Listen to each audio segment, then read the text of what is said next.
देखने की जरूरत नहीं है, उसको मालूम है कि ये पॉसिबल है। मैंने जो आपको होमवर्क कहा था तो उसका क्या प्रोग्रेस हुआ है? और आपसे बात करते वक्त सर पीछे जो मेरे ये जंग था सर, तिरंगा लगाया था ये वही तिरंगा है। और आप मूंग और मेथी का प्रयोग का क्या है? बहुत अच्छा है सर। मेरे ही क्रूमेट जो मेरे साथ थे साइन करवा के लिख के लेके गए हैं कि जब भी आपका गगन यहाँ जाएगा आप हमें इनवाइट करेंगे और लॉन्च के लिए जल्दी से जल्दी हमें आपके व्हीकल में बैठ के जाना है।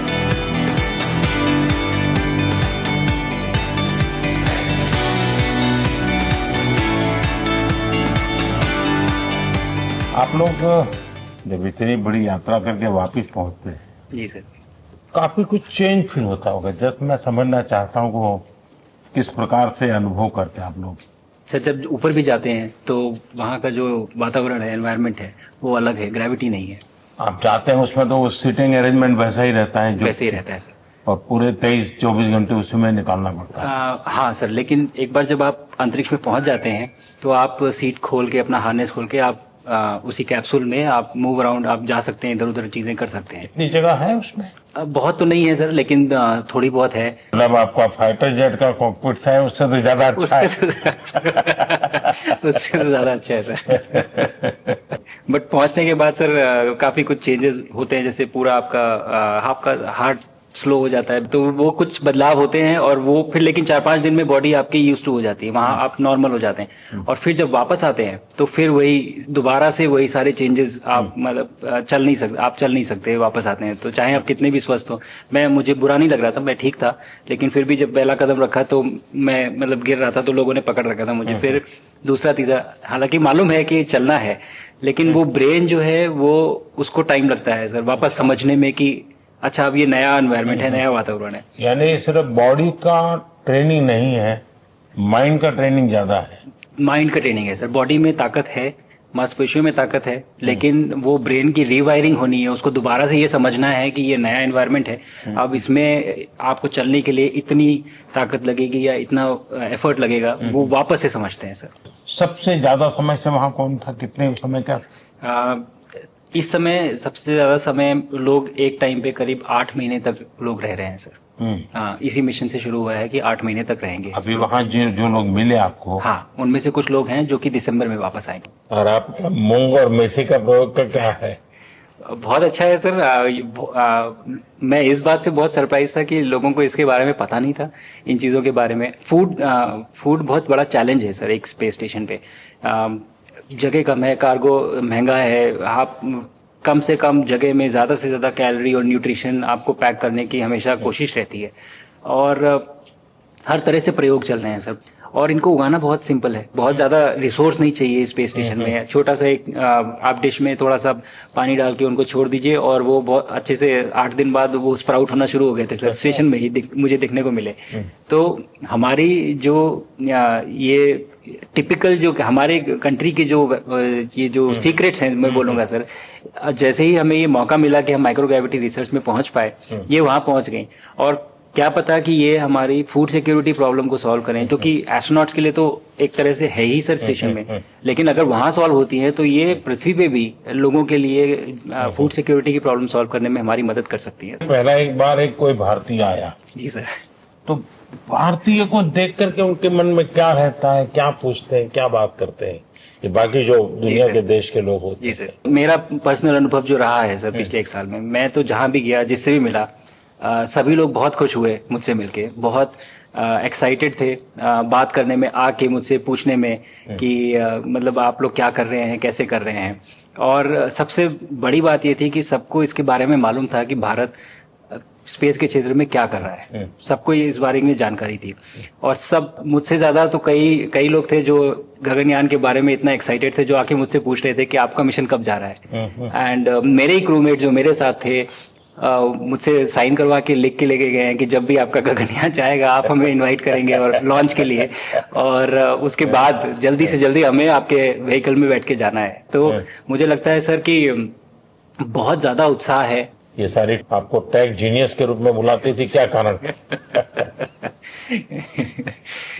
नहीं सर, वो लोग मुझे लगता है बहुत काइंड है जो इस तरह से बोलते हैं, बट मेरी जो ट्रेनिंग रही है सर, जो एयरफोर्स में ट्रेनिंग रही है और उसके बाद हम लोग ने टेस्ट पायलट की ट्रेनिंग की सर।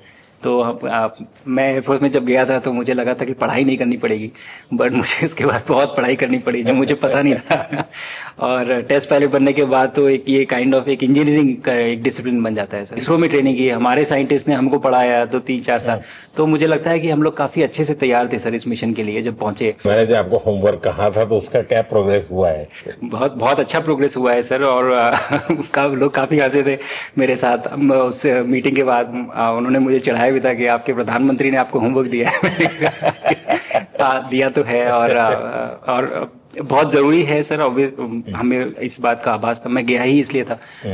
मिशन तो एक सक्सेसफुल हुआ है सर, हम लोग वापस आ गए हैं, लेकिन ये मिशन अंत नहीं है, मिशन तो शुरुआत है। तो अरे तो मैंने उसी दिन भी कहा, आपने उस दिन बोला था सर, हमारा पहला कदम है, पहला कदम है सर। तो इस पहले कदम का मेन जो उद्देश्य था वो यही था कि हम कितना कुछ इससे सीख के हम वापस ला सकते हैं सर। लेकिन सबसे बड़ा काम होगा हमारे सामने, एक बहुत बड़ा एस्ट्रोनॉट का पूल होना चाहिए हमारे पास सर। हमारे सामने 40-50 लोग सर रेडी इस प्रकार का सर। अब तक तो शायद बहुत कम बच्चों के मन में होता होगा, हाँ यार ये कुछ अच्छा है, लेकिन अब आपके आने के बाद शायद वो विश्वास भी बहुत बढ़ेगा, आकर्षण भी बढ़ेगा। सर जब मैं छोटा था, राकेश शर्मा सर पहली बार गए थे 1984 में, पर एस्ट्रोनॉट बनने का सपना कभी मेरे मन में नहीं आया, क्योंकि हमारे पास कोई प्रोग्राम नहीं था, कुछ भी नहीं था सर। बट मैं जब इस बार गया सर स्टेशन में, तो 3 बार मैंने बच्चों से बात की। एक बार लाइव इवेंट था सर, और 2 बार रेडियो के थ्रू उनसे बात हुई। और तीनों इवेंट में सर एक बच्चा था हर इवेंट में जिसने पूछा कि सर मैं कैसे एस्ट्रोनॉट बन सकता हूँ। तो मुझे लगता है कि ये अपने आप में हमारे देश के लिए बहुत बड़ी सफलता है सर, कि आज के भारत में वो उसको सपने देखने की जरूरत नहीं है, उसको मालूम है कि ये पॉसिबल है, हमारे पास ऑप्शन है और हम बन सकते हैं। और आपने जैसा कहा सर कि ये जिम्मेदारी है मेरी, मुझे लगता है मुझे बहुत मौका मिला कि मैं अपने देश का रिप्रेजेंट कर पाया हूँ, और अब ये मेरी जिम्मेदारी है कि अब मैं ज़्यादा से ज़्यादा लोगों को यहाँ तक पहुँचाऊँ। अब स्पेस स्टेशन और गगनयान सर, 2 हमारे बड़े मिशन हैं सर, उसमें आपका एक्सपीरियंस बहुत काम आएगा। तो मुझे लगता है सर कहीं ना कहीं हमारे लिए एक बहुत बड़ा मौका है, स्पेशली सर क्योंकि जिस तरह का कमिटमेंट हमारी गवर्नमेंट आपके द्वारा जो है इस स्पेस प्रोग्राम को, sustained budget every year in spite of failures, जैसे कि चंद्रयान 2 सर सक्सेसफुल नहीं हुआ, उसके बाद भी हमने कहा कि नहीं हम आगे बढ़ेंगे, चंद्रयान 3 सक्सेसफुल हुआ। ऐसे ही फेलियर होने के बाद भी अगर इतना सपोर्ट मिल रहा है और ये पूरी दुनिया देख रही है सर, तो कहीं ना कहीं सर हमारी इस समय क्षमता भी है और इस समय पोजीशन भी है, तो हम यहाँ पे एक लीडरशिप रोल एक्वायर कर सकते हैं सर। और एक बहुत बड़ा एक टूल होगा अगर एक ऐसा स्पेस स्टेशन जो लेड बाय भारत बट बाकी लोग आके उसका हिस्सा बने। मैंने सुनी सर आपने जो आत्मनिर्भरता इन स्पेस मैन्युफैक्चरिंग वाली आपने बात की थी सर, तो ये सारी चीजें एक ही तरह से जुड़ी हुई है। जो विजन आपने जो अभी दिया है हमें, ये गगनयान का और बैस का और फिर मून लैंडिंग का सर, बहुत बड़ा ड्रीम है सर। हम अगर आत्मनिर्भर बन के करेंगे तो अच्छा करेंगे। बिल्कुल सर। मैंने काफ़ी सारी चीज़ें सर स्पेस से फोटोग्राफ वगैरह कोशिश की भारत की लेने की। तो ये भारत यहाँ से शुरू से ये ट्रायंगल, ये बैंगलोर है सर, ये हैदराबाद क्रॉस हो रहा है, और ये जो फ्लैश आप देख रहे हैं सर, ये सारी बिजली चमक रही है सर, बिजली जो पहाड़ों में हो रहा है सर। और ये क्रॉस होती है जो डार्क एरिया आता है सर, ये हिमालय आ जाता है, और ये ऊपर की तरफ जो जा रहे हैं सर ये तारे हैं सारे, और ये क्रॉस करते ही ये पीछे से सूरज आ रहा है सर।